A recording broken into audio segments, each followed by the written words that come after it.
Good afternoon. Thank you for having me here. CyrusHojjaty.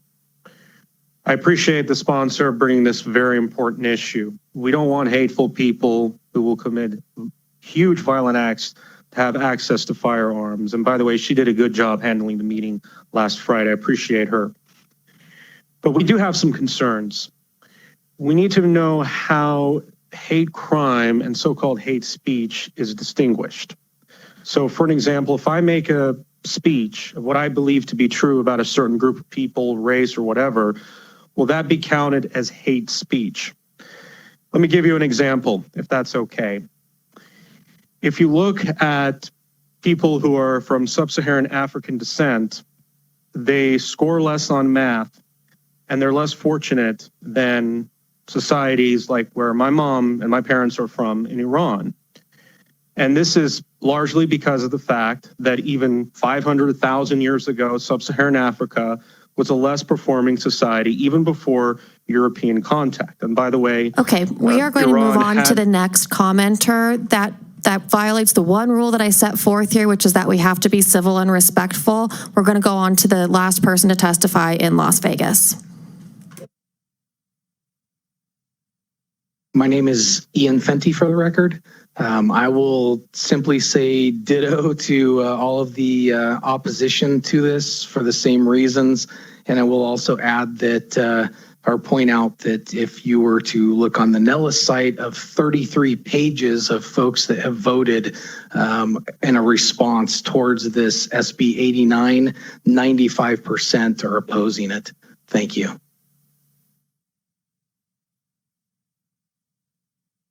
Good afternoon, legislators. My name is Leslie Quinn.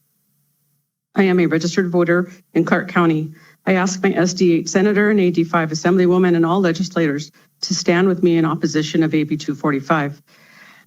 The Second Amendment states a well-regulated militia being necessary to the security of a free state. The right of the people to keep and bear arms shall not be infringed. I oppose AB 245. The Second Amendment protects an individual's right to possess a firearm unconnected with service in a militia or age to use for traditionally lawful purposes, such as self-defense within the home or hunting for food. Criminals, regardless of age, will always get weapons to do their nefarious deeds.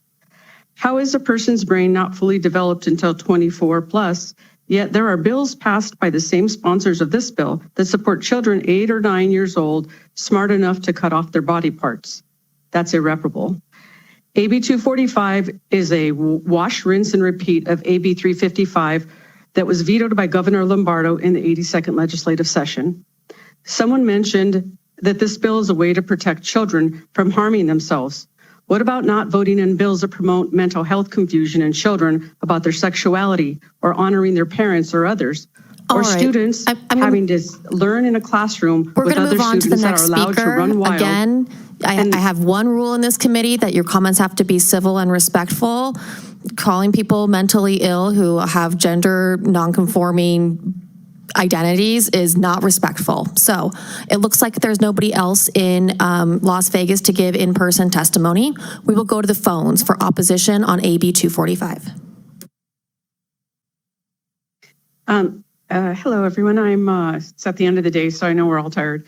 I am going to quote the First Amendment. Congress shall make no law respecting an establishment of religion or prohibiting the free exercise thereof, or abridging the freedom of speech or of the press or the right of the people peaceably to assemble and to petition the government for a redress of grievances. The First Amendment to the U.S. Constitution protects 5 fundamental freedoms for all U.S. citizens: the freedom of religion, speech, press, assembly, and the right to petition the government. The First Amendment, when I present on bills, I use words that are written in bills. Unfortunately, I was unconstitutionally cut off for referring to bills about mental health. How is wanting to help children be an excellent mental health a bad thing? As a constituent in Clark County, I support bills that help children and all Nevadans be in excellent mental health. Likewise, I oppose bills that create destruction of our human race and prefer peace be in our community. Please use your positions to not silence your constituents. And by the way, we could use lots more mental health bills. Thank you and good evening. Okay, that looks like all of the in-person public comment. We will go to the phones for any public comment. Thank you, Chair. If you would like to provide public comment today, please press star 9 now to take your place in the queue.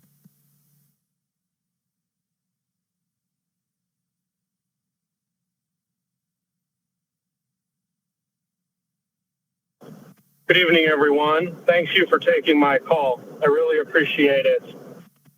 Today is the month of March, and this is where the Persian New Year takes place. We've had the celebration about a week ago, and there's a celebration of Silva. It's a picnic event. I'm going to go see my family in Southern California. Now, what gets me is that even though there was a bill about Muslim, because Iran is a Muslim country, no elected officials talked about Happy Persian New Year. So I just want to know, I mean, does the Persian community matter? Now, about a few hours ago, in the middle of my speech, I couldn't speak any longer, and I was told that I wasn't civil enough. Now, I want to be civil. I don't want this to happen again. But we want to know, how did this violate any policy? Can you give us a transcript, rules? I mean, the room talks about how no applause is permitted. How do we know what is civil or not? And how is this a representative of a democracy? Because every voice, every opinion of views, as long as it's respectful, as long as it follows the First Amendment, has to come through. It would be wonderful for us to let us know what goes on. Honestly. And some elected officials I see, they just don't want to talk to me for some reason, and some of them do. You know, there was an immigration town hall about 2 months ago, and everybody, the Commissioner Sickerbloom, the school board member, all sorts of people, they respected our views. We had a nice discussion with immigration. We have differences. We need to respect other people's opinion, but hey, just tell us what we did wrong. And, well, I'm actually doing this phone call. I'm pulling over a freeway because I have to read my transcript and somebody parked behind me. This is what we have to go through, all this nervousness, all this time constraints. And to think I'm driving 4 hours back to Orange County and, you know, I have to think about this. And my mom's going to be like, Cyrus, are you okay? Just tell us what we did wrong. It would be a great pleasure to make sure that this doesn't happen again and how this follows the rule. Great pleasure and Happy Persian New Year. My name is Katrin Ivanov, Katrin Frank. And I just wanted to express my disappointment with the legislature for allowing these 3 bills to be heard again after they just didn't pass the last session. This is a total waste of time and disrespect of time, not only of the constituents that voted you in, but your time as well. We spent 6 hours, both committee, Assembly and Senate, 6 hours on bills that didn't pass last time. They're probably not going to pass this time. I'm praying they don't. And you could have been passing bills that, or listening to bills that actually make a real difference in Nevada's life. I don't think you're taking this as serious as you should, because there should be a rule for bills not to be reintroduced in such a short amount of time after already haven't passed. If they haven't been heard on the floor, it's another story. Let's introduce bills that haven't been heard, even if they were proposed a session prior, because they haven't been heard. It makes sense.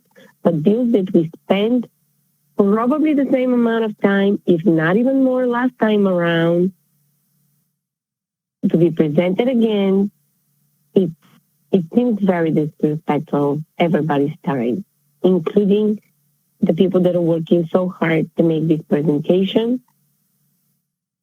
I just don't know what to say. It's very disappointing. I'll be running for 2026 Assembly District 42 and hope that people would vote for me so we can put stop on this waste of time. And that's 2 minutes. Make laws that help Nevada. Thank you very much. Have a lovely evening.